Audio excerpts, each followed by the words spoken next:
നിരവധി ഫോളോവേഴ്സുള്ള യൂട്യൂബർ തൊപ്പി എന്ന നിഹാദ് മിക്കപ്പോഴും വിവാദങ്ങളിൽ അകപ്പെടുന്ന വ്യക്തിയാണ്.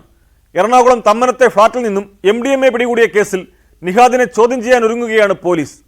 ഇയാളുടെ ഡ്രൈവർ ജാബറിൽ നിന്നുമാണ് MDMA പിടിച്ചെടുത്തത്. നിലവിൽ തൊപ്പി ഈ കേസിൽ പ്രതിയല്ലെന്നാണ് പോലീസ് കോടതിയെ അറിയിച്ചത്. തൊപ്പിയുടെ വാഹനം പോലീസ് പിടിച്ചെടുത്തിട്ടുണ്ട്. അതേസമയം നിഹാദിന്റെ മുൻകൂർ ജാമ്യാപേക്ഷയിൽ കോടതി പോലീസിനോട് റിപ്പോർട്ട് തേടി.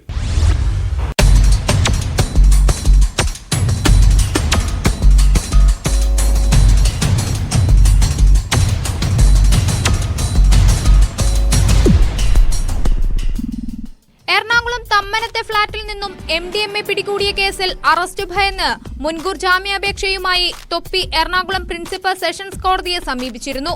കേസിൽ നിലവിൽ തൊപ്പി പ്രതിയല്ലെന്നാണ് പോലീസ് കോടതിയെ അറിയിച്ചത്. ജാമ്യാപേക്ഷയിൽ ഡിസംബർ 4-നകം റിപ്പോർട്ട് നൽകാനാണ് പാലാരിവട്ടം പോലീസിന് എറണാകുളം പ്രിൻസിപ്പൽ സെഷൻസ് കോടതി നിർദ്ദേശം നൽകിയത്. തൊപ്പിയുടെ സുഹൃത്തുക്കളായ 3 യുവതികളടക്കം മറ്റ് 6 പേരുടെ മുൻകൂർ ജാമ്യാപേക്ഷയിലും കോടതി റിപ്പോർട്ട് തേടിയിട്ടുണ്ട്.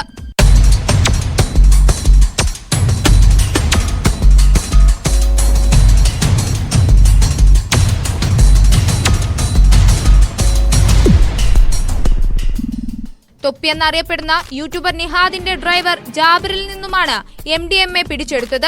പിന്നാലെ തൊപ്പിയും സുഹൃത്തുക്കളും ഒളിവിൽ പോയി. കേസിൽ നിലവിൽ പ്രതിയല്ലെങ്കിലും നിഹാദിനെ വിശദമായി ചോദ്യം ചെയ്യാൻ തയ്യാറെടുക്കുകയാണ് പോലീസ്.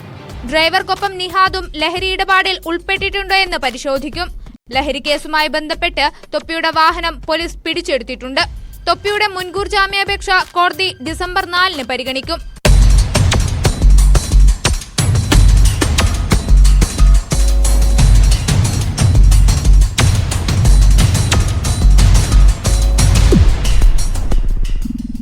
ന്യൂസ് 18 കൊച്ചി.